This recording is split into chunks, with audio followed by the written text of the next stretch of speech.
માનકુવા પોલીસે સુખપરના વાડામાં જુગાર રમા રહ્યો છે તેવી બાતમીના આધારે દરોડો પાડી ₹1.16 લાખની કિંમતની રોકડ રકમ, મોબાઈલ, વાહનો, અન્ય મુદ્દામાલ કબજે કરી 10થી વધુ આરોપીને ધરપકડ કરી ધોરણસરની કાર્યવાહી હાથ ધરવામાં આવી હતી.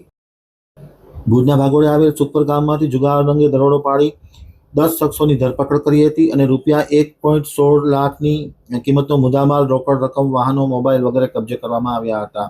માનકુવા પોલીસ સ્ટેશનના ઇન્ચાર્જ પોલીસ ઇન્સ્પેક્ટર ગોહિલ તથા અન્ય કર્મચારીઓ એએસઆઈ ઉપેન્દ્રસિંહ રાણા, ભાવેશભાઈ કરમઠા સહિતના લોકોને બાતમી મળી હતી કે ખુલ્લા વાડામાં જુગાર રમાઈ રહ્યો છે. ત્યારે તાત્કાલિક અસરથી ત્યાં જઈ દરોડો પાડી દિનેશ પ્રેમજી ભુવા, કરણસિંહ દેવુભા ચુડાસમા, હિંમતસિંહ અમીરજી પઢિયાર, દીપક શાંતિલાલ ગોરસિયા, લાલજી પ્રેમજી ભુવા, આરિફ જુસફ ચાકી, દેવસિંહ મનજી મેપાણી, વિમલ મનજી ગોરસિયા, કિશન લાલજી મેપાણી, અરવિંદ ખીમજી મેપાણી વાળાને પકડી પાડી અને કુલ ₹1.16 લાખની કિંમતનો મુદ્દામાલ, રોકડ રકમ કબજે કરવામાં આવ્યું હતું.